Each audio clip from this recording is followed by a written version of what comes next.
find endlessly frustrating is people who are waiting to see what happens.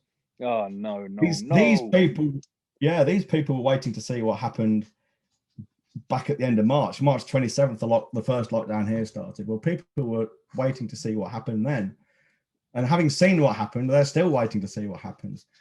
The thing is, if you, I don't think people understand what they're saying when they say, let's see what happens.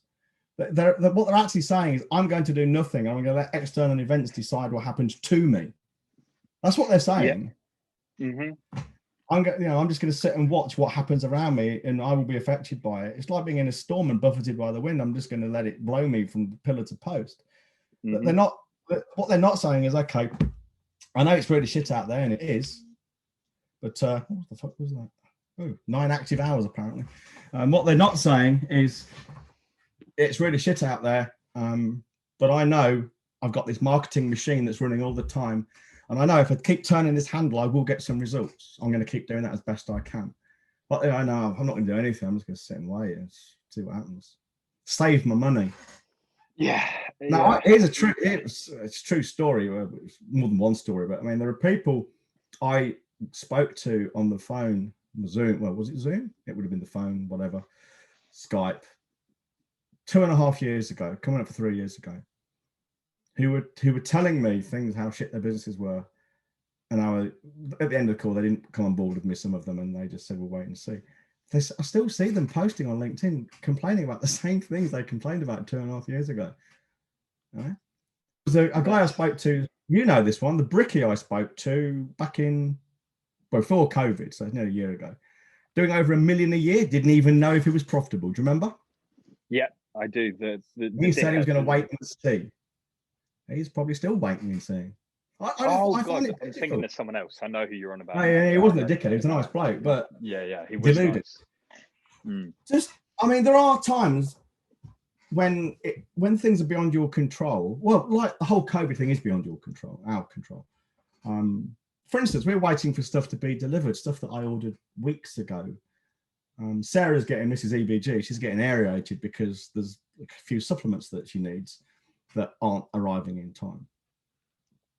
But my attitude is, there's nothing I can do about any of this. Is there stuff we can buy locally?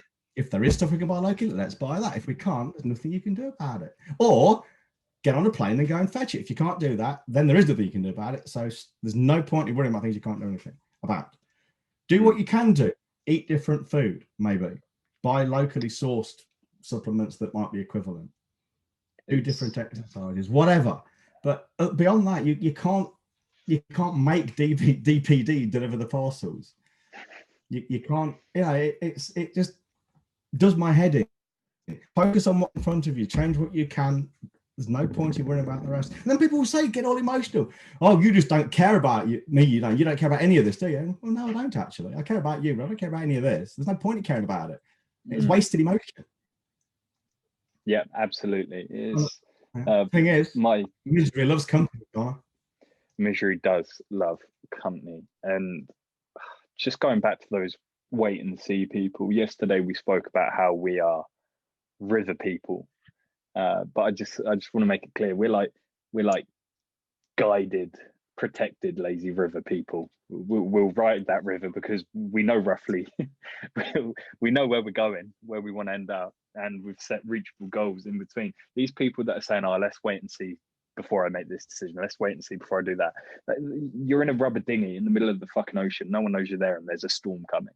So by saying, let's wait and see, you're robbing yourself of the opportunity to fully prepare for what's about to come. And I have to say, you're a fucking idiot and you should do something about it. Yeah, unfortunately, most people just won't. It's the wait and see brigade. Marcus Aurelius once said, the right time will come when you decide it is. And too many people spend too long waiting for it. That's obviously not a direct quote or direct translation, but it sticks with me because it's so true. Those people that we'll wait and see, I'm waiting for the right time. They're just waiting forever. Yeah, they're just waiting forever. I read something, I think it was Epictetus, I can't remember the exact quote, it was just the other day.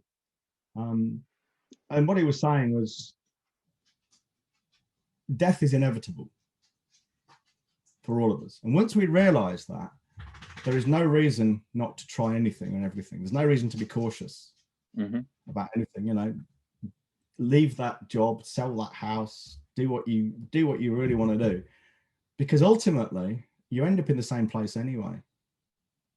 And there are, you know, and there are very few choices really in the grand scheme of things. There aren't that many choices you will make which will actually hasten your end, not predictably anyway. So, you know, start that business, start that marketing campaign, send that email, fire that client, raise those prices, post that fucking advert, speak your mind, because ultimately you're going to die anyway. And in 100 years, nobody will remember any of this. In 1,000 years, we'll all be forgotten. Absolutely. So why are people so worried about this? I just don't get it.